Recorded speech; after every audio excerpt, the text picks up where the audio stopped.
Hey there, it's Jordan. Delighted to be joined by Karen Weaver, the former mayor of Flint, who is now running again to become mayor once again.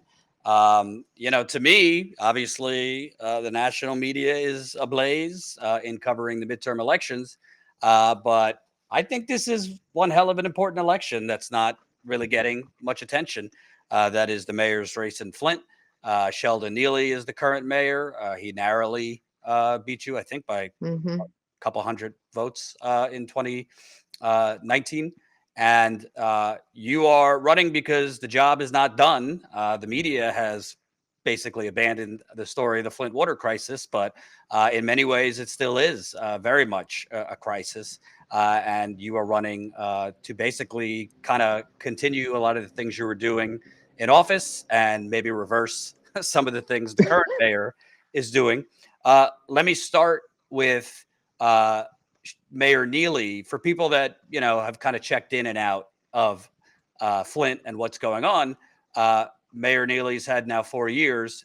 Is the construction done in terms of replacing all the busted pipes that were supposed to be replaced? Has anything been done in terms of the residents' home plumbing that was damaged? So the answer is no to both of those questions. And you're right, this is such an important election. And with what's going on in Flint as far as the water crisis. Jordan, when I was in office, we were 85 to 90% done with the pipe replacement program. And for that to not be completed is just shameful. It really, really is. We were a year ahead of schedule when I was there. And in spite of COVID happened, we understand that, but things have been opened up. And for those pipes to not be completed, it's a shame. It really, really is. And we're still having issues with the water. That's a problem. I don't know if you've noticed, but our lead levels are going back up. We've just had two new cases of Legionnaires. We've had low chlorine levels. And so the issues in Flint are continuing, and really they're getting worse because the pipe replacement has not been completed, because people's in-home appliances, fixtures, plumbing has not been addressed. And so it's not a surprise to us that this is happening, but you have not heard much about it. And to not be held accountable for that, you hear nothing about it. There are many people around the country that think everything is good in Flint with the water, and it's just not true. And let me ask you, because I mean, this is 8.5 years later. Correct. Obviously, you were dealing with a Republican governor. I've covered his cover up Hmm. excessively. He told you basically to get over it. And they, in many ways, tried to push you to preemptively declare the water fine. And Correct. when you wouldn't, they kind of, took away the cookie jar in terms of money for Flint. But what is the current mayor's excuse for why all the pipes aren't replaced? Because most people listening to this 8.5 years later, how can all these damaged pipes not be replaced? Well, water has to be a priority for you, first of all. Access to clean water should be a priority. We've been told by this mayor that the water is fine.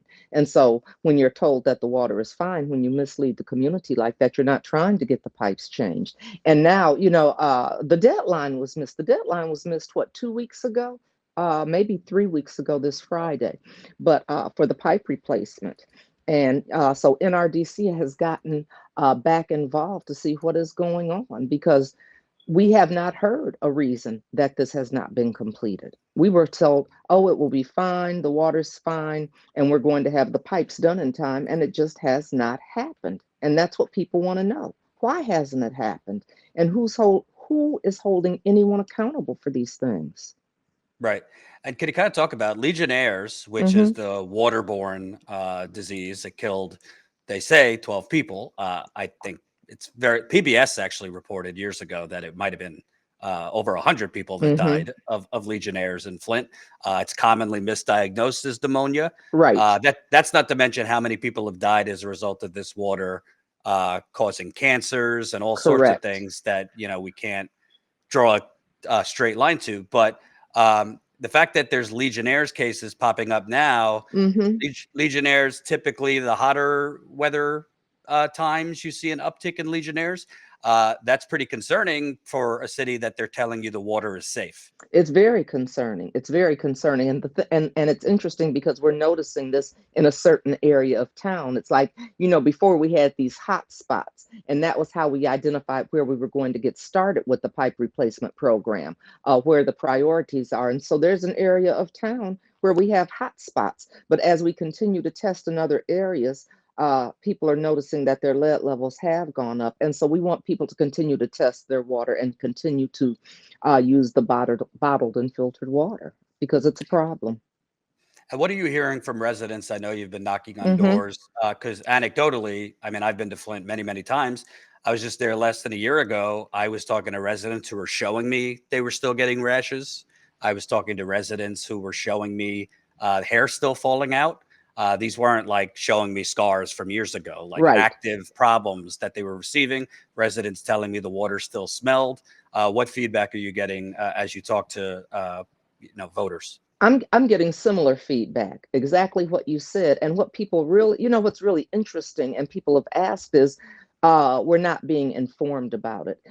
When I was in office, every Monday I would put out a press statement to say how many pipes had been changed, if we were doing restorations, how many of those had been changed, what the water quality levels were. That was information that was shared regularly every Monday before noon. That information was put out there. We don't get that kind of information anymore. So people are in the dark about what's going on. And that's very concerning. And it also, leads to the continued mistrust. There had been a meeting that before I left office, I had requested for this meeting to stay in place. It was the Flint Water Interagency meeting where we brought so many entities together from the city, from the state, from the school systems. We had at that time it was MDEQ, which is now Eagle. We had EPA. We had all scientists, physicians, all in this monthly meeting where residents could not come, but we live streamed it so they could hear. And it was another way to keep the community informed about what was going on with the pipe replacement, with water quality standards, what we were fighting for on their behalf. And those meetings haven't taken place either. So the community is really not getting the information that they need to get. It's almost like we have to go and do it ourselves. People have to continue to get their water tested to really know what's going on. And that's a shame. I remember we had the EPA here probably a month and a half ago, and the media came, but they did not stay and report anything from that meeting. It's very interesting. The media, in my experience, call it laziness, call it lack of concern.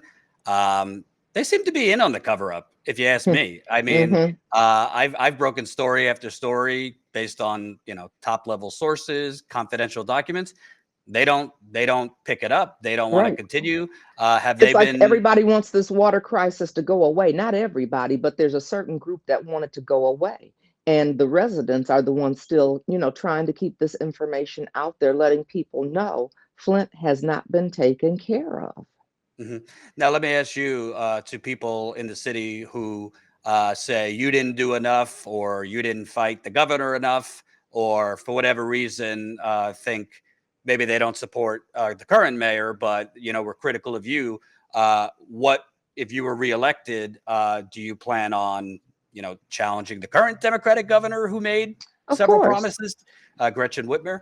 Of course, of course, because there were promises made that should have been kept, and we would be in a better place if that had occurred, and it did not. So yeah, you know what? I'm going to fight and challenge whoever is there on Mhm. behalf of the residents of Flint. One of the things I do think though is when you compare my record to the current mayor's record, people are able to see how much we really were doing for them and how we were fighting on their behalf and working on their behalf and bringing resources to the city of Flint. That's become much clearer to so many people now. But I sure am. I sure am. I don't care who's there. I really don't. Flint needs to be taken care of, and it has not happened. Whether we talk about completing the pipe replacement program, whether we talk about having access to the bottled water that we should have until the pipes have been completely replaced. Whether we talk about the lawsuit and the settlement, whether we talk about anybody being held criminally accountable for what has taken place in Flint, on every single level, the residents of Flint are the ones that have taken the slap in the face, and everybody else is going on with their business Right. as usual, and it's not business as usual for the residents. And my observations, you could tell me what you think. Hmm. It seems that the Democratic Party leaders don't want you to win re-election. Whitmer, Now, why would that be, Jordan? well, let me say, Governor Whitmer, who residents in Flint had high hopes. They dealt with Snyder, who obviously was in on the cover up, and they hoped that Governor Whitmer, who by the way ran on reopening the shut down water stations. Snyder had shut down the water pods that gave free water to people. She ran on reopening them. She did not reopen them. Hmm. You told me years ago when you pushed her for you need more help for home plumbing to fix the damaged interior plumbing. She said, can't do it. Flint Hmm. fatigue in the state Right. legislature. And, you've been outspoken about Democratic Attorney General Nessel, who, got rid of the entire original investigation team. She fired the special prosecutor, the chief investigator. And I mean, the proof is in the pudding. 2.5 years later, Exactly. the Supreme Court has invalidated the charges that her team pushed, saying that they went about it the wrong way using a one-man grand jury. Whitmer endorsed current mayor Sheldon Neely, and the media, which in my experience in Michigan, seem to take their cues from the state. They don't seem to want to cover Hmm. you and your Hmm. campaign. Uh, why do you think that the attorney general, the governor, and the media are basically kind of crickets on your I mean, campaign? I guess because I'm outspoken about this. And like I said a little while ago, it doesn't matter to me who's there. I'm going to continue to speak up and fight and tell the truth about what's going on. This is our lives that are being impacted. And so I will not stop. And I think people thought that if they get me out of office, she'll go away quietly. And I said, well, that won't happen. I'm never going to stop using my voice to speak up and speak out about what's going on in Flint. Because one of the things I know is if this can happen here, and this was done to us, uh, uh, just think about what can happen in other places. Think Right. about what can happen in other places. And that was one of the reasons, I always said Flint needed to stay in the national spotlight because the way we are treated is how others can be treated. And there was so much to learn from Flint. I mean, there are so many things that could be prevented by learning from Flint, and so many things that could be done more effectively and efficiently by learning from Flint. But I think people thought I would go away, I would be quiet, and we could move on away from this water crisis. And when I hear Flint fatigue, I said, what do you think we have? How dare you all have Flint fatigue and talk about it? If you want me to be quiet and you want the residents of this city to be quiet, then fix what is broken. Make us as whole as we possibly can be made. And while the current administration, Governor Whitmer, did not create this, just like I didn't create it, you become responsible for it. So, hold up to what you have said you would do for the residents. Right. I want to ask you what's been interesting to me. I mean, the media is barely covering the Mm-hmm. developments on the criminal side, but when there are developments, the Supreme Court tossing the charges against most of the defendants, Governor Snyder's charges, it seems, are going to be formally tossed. I don't want to get too in the weeds, but basically, Attorney General Nessel, she got rid of the entire prosecution team that did the Correct. investigation. She put in her own people. They went through a one-man grand jury, which is just a judge to issue the indictments against Snyder and others. And the Supreme Court said that was unconstitutional. Right. Um, Mayor Neely has kind of put out, to me, kind of, you know, weak sauce statements in response to that. Um, oh, I think I lost you. Oh, I lost you for a minute. Mayor Neely has put out weak sauce statements to that. If you were mayor, I don't know what you could do legally about the charges being dismissed, but what would be kind of your response, and what would you be calling for? Because at this point, statute of limitations might be up for a lot of these crimes, and the people of Flint are angry. They want justice, and charges have been dismissed against the seem to be that they're going to be dismissed against the governor and other defendants. This is a justified anger. A lot of times people act like angry is such a bad emotion, but a lot of times it's a justified emotion, and we're angry, rightfully so. We were led to believe that and these were quotes, that justice delayed was not justice denied, but justice for the people of Flint has been denied. And it's like, now how does this happen? That these are highly educated attorneys, right? I mean, they're representing the entire state of Michigan. You mean to tell me that they did not know that a one person grand jury was going to be unconstitutional? I mean, really? And I remember being in court, and I heard that argument. I heard them saying, they're not going to be able to do this because of this one man grand jury. Now, I mean, we heard that months ago, and it came out to be exactly right. You think they didn't know that? I mean, how did they not know that, Jordan? That's just baffling to me, that highfalutin attorneys would not know that kind of information. Come on. And it does make you think that they were in on this to just make it go away. That Right. everybody wants Flint to go away and for us to be quiet and to get over it. I mean, that's basically what they're telling us. They're not using those exact words that Snyder used, but the motions, what they're doing, their lack of follow through, their lack of responsiveness to this community says exactly that. And, they also dropped financial charges against several state officials, including former emergency managers that were tied to essentially a fraudulent bond deal Correct. that ultimately led to the water crisis. They Hmm. dropped those charges for bond conspiracy and alleged bond fraud. And then when they recharged those officials, they did not recharge them with the financial crimes. I always follow the money. It just seems very, very strange. I reported in The Guardian that the original prosecution team, they were about to file racketeering charges. Right. Uh, and this attorney general and her team, they fired them and never pursued that. So it seems like something's getting swept under the rug here. Yes. And as time goes on, I mean, before you know it, it'll be a decade since this happened. Uh, Again, the statute of limitations might run out Hmm. for a lot of these crimes. Witnesses' memories kind of are less Exactly. reliable. Exactly. And the only people that have gotten the short end of this stick have been the residents of Flint. Mhm. That's been it. That's been it. Everyone that did this to us has gotten away with murder, with damaging this community, and we still don't know the full fallout. When you talk about physical health, we've been talking to. There was a story not that long ago about depression and PTSD, anxiety, all of those things going up as a result of the mistrust of the water, which we knew was going to happen. We knew mental health needs were going to increase. And then, we've dealt with this water crisis, and then we have a pandemic.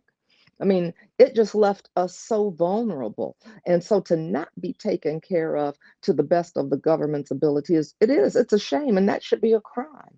It should be a crime, and it is a crime. They're not being held accountable. But what has happened to this community is a crime. And it's even more criminal that no one is being held responsible any way you look. And let me ask you, separate from the water, Hmm. it's kind of tied, but I mean, I've been to Flint nearly 20 times. Yes, Gentrification, that's what the residents talk about, yes. particularly poor Black Hmm. residents. They feel they're just being pushed out. Downtown has been beautified by a lot of Yes. private real estate, putting in nice restaurants, Hmm. shops, etc., cultural centers, etc. In my view, a lot of these real estate developers, they wanted that water crisis declared over because it wasn't good for business Right. to have a water problem. You can't really further gentrify the city. If you were mayor again, obviously you want to develop the city and bring in business. Yes. But what's the balance? Because a lot of Flint residents feel that the Flint water crisis and the response has been tied to gentrification. Yeah. And you know what? And that was why when I was in office, it was so important to me to have economic development. We brought economic development back to the city of Flint. It was the first time we had an economic development department in 14 years. The current mayor has given that back to the chamber.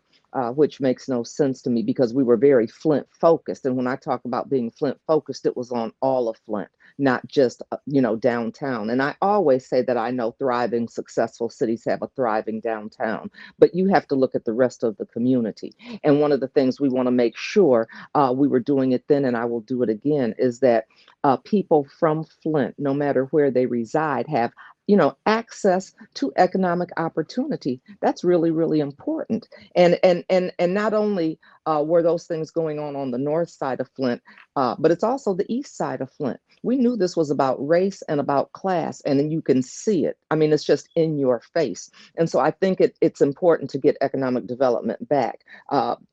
And that's one of the things I really want to do. When you think about economic development, when you think about giving people economic opportunities, because one of the things I always said, and it's proven to be true, was after a crisis, there are going to be opportunities, and the people from Flint need to benefit from those opportunities and have first crack at those opportunities that are coming through. And so I do want to bring that back and continue to look at that. But we've also got to look at, you talk about gentrification and housing, and that's been a problem in the city of Flint. There have been a lot of apartments that have gone up downtown, just like you said.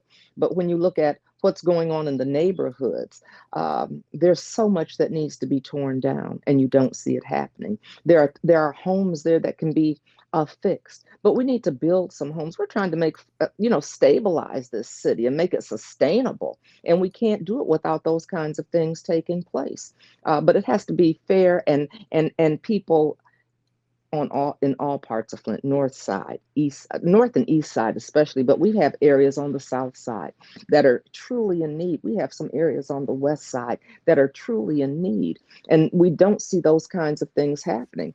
And it's just, like you said, it's blatant and it's in your face. It is in your face. So that's one of the things I want to bring back and get started on, is the economic development, housing, and wanting people to feel like they're cared about, that their concerns are our concerns, are my concerns, are my administration's concerns, because they are. Because it can't be about me. We all need to be doing better. There is so much opportunity in Flint, and I mean, I'll tell you one thing: I would not be running if I didn't believe that there was opportunity, if I didn't believe that Flint can be better. I mean, Flint is it's a wonderful place. I mean, like you said, you've been here about 20 times. We're some amazing people in the city of Flint. I mean, we're strong, we're fighters, we've got grit, we're tough, we're determined, but we're proud. We're proud. And I think that's what people find when they come here. And so I think we need to go back to some of those things we were doing before. We need to put economic development back front and center, because when you think about water, I mean, look at Michigan. We're surrounded by the Great Lakes. There are going to be some wonderful opportunities that are going to be coming to the state of Michigan, and Flint sits in a very good place for more economic development opportunities to come. But you have to have somebody that's out there fighting and advocating and speaking up and letting people know why Flint is not only worth the fight, but the investment. And so I'm looking forward to bringing those things back and moving on, Right. and further developing those. It can be And done. let me ask you, Yes. to the audience that might not know the background. Hmm. Basically, the reason Flint was on the Flint River in the first place Yes. was a scheme to build a Yes. brand new water pipeline. It was called I'm the glad you said a scheme. Yes. The Carragandi Water Authority, KWA, which literally runs along the same exact path as Detroit's pipeline that brought water to Flint for 50 years. Right. So Flint was going to be on the Flint River while that was constructed. Flint somehow was able to borrow $85 million, even though it was at its debt limit. Yeah, make that But make sense. Right. But I wanted to ask you, because for the future, it seems that this current mayor has been kind of backdoor using KWA water, mixed with the water that you're getting from the Great Lakes Water Authority. There was some issue with the Great Lakes Water Authority that they needed construction. They needed to do construction. So in the short term, they were going to be pumping more KWA water to Flint. But Sheldon Neely, the mayor, has been very on the record as a booster for Flint joining the KWA permanently. Should Flint residents, if he's reelected, it seems to me he clearly wants to move Flint to this new water system that I don't even know if it can distribute Right, enough water for right. Flint, and there's been problems with the KWA. There's been problems, and it's funny the way you phrased it as far as kind of backdoor putting us on KWA, because it was so quiet. uh it was like it happened in the dark at night or something, and then you find, we kind of accidentally found out. It was like, what happened? I mean, and that's not widely known. It seems like a lot of people don't even know what you find this information out some kind of way. You do your homework and you get this information. But there are so many people all around that don't know this. And you're right, it was a scheme, because we were told that we were moving to the Flint River, to save money. But it wasn't to save money. It was to make a small group of people richer, you know, to make them more wealthy. And that's what it was about. It was always about other people lining their pockets on the backs of the people here in the city of Flint. Because, we always said it never made sense for that to happen. It never made sense for us to not have our water pipeline. I mean, that was how we made our income. So why would we stop that? I mean, who thought that made sense? Because it doesn't. And for us to go from selling water to buying it, and then to be put on the Flint River and corrosion control not being added, and all of a sudden you look up and there, like you said, here we are on KWA. It's like, well, how did all of that take place? But it seems like people are doing whatever they want to do, whatever they Mhm. want to do. And we find out afterwards, and it doesn't matter the effect or the impact that it has on the residents. Let's just do Right. what we want, and we're going to continue to move forward. Right. And lastly, I want to ask you, all this talk about saving democracy, and there are real threats to democracy. Hmm. Obviously, January 6th, rising white supremacy, just bonkers conspiracy movements out there. Yeah, But I question, democracy. I mean, a city was poisoned, and frankly, I mean, it's been left to fend for itself. I mean, the exactly. money that came from Congress. I talked to Flint residents. Not Hasn't been used. right. Hasn't How been much of used that for the money people. went to the people? The money that Right. was earmarked by the state of Michigan under Snyder, a lot of it got diverted to real estate developers, Exactly. banks, all the usual suspects. It just seems, and the media, of course, who just kind of lazily regurgitated whatever the state was telling them, that the water was fine now. um, what does it say to you that it's 8.5 years later? I mean, the water, I don't think anyone could confidently, anyone objectively, not a Right. state politician, can Right. objectively say the water is safe for children to drink. The water is safe for all residents to drink, to shower, to bathe in. And what does it Exactly. say to you that people are basically just left in this crisis that is still very much happening? You know what? Well, I'll tell you what, that's why I'm running. That's one of the reasons I'm running, is because we don't have a voice speaking up for us. We don't have a leader that's fighting for Flint to make sure that we are made as whole as we can possibly be made. We don't have a leader in the city of Flint and someone that's championing our cause. And that was a problem to me. That was troublesome to me. And we can talk about that not only with water and what has not taken place with the lead service line replacement. We can talk about that when we look at what's going on with crime. We can talk about it when we look at what has not taken place with blight. And you just said, we've got these ARPA funds. We've had them since last May of 2021 that have not been used for the things they could be used for. Whether we talk about public safety, whether we talk about blight, whether we talk about the streets, when we talk about different ways that we could help the people in Flint with that money, nothing's been done. Nothing's been done with it. And so I'll just tell you, that's why I'm running again, because we haven't had a voice. We haven't had true leadership. We haven't had someone that cares about the people that live in the city of Flint. And that cannot, I mean, we just cannot let that go. We cannot let that go. Absolutely. Where could people find out more? How could they help you if if they're nearby, how could people support your campaign? You know what? First, I hope yeah, I'm asking for their support. I'm asking for their vote.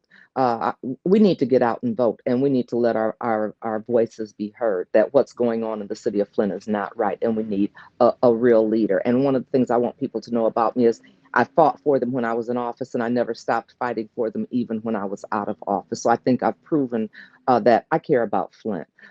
They can find me at KarenAboutFlint.com. They can email me at KarenWilliamsWeaver@gmail.com. And they can find me on 310 East Court Street. 310 East Court Street. They can find me on Facebook. I'm all over the place. But I hope people will reach out. But more importantly, I hope people will let their voice be heard and come out and vote. I am asking for the people's vote this November 8th, and they can go start voting right now. Thank you, Mayor Weaver. I Good appreciate luck. it. Good luck to you. I'll stay on the story because somebody has to. Somebody has to. Since the state of Michigan, the media in Michigan, and certainly the national media don't seem to care. Exactly. Take care. Thank you.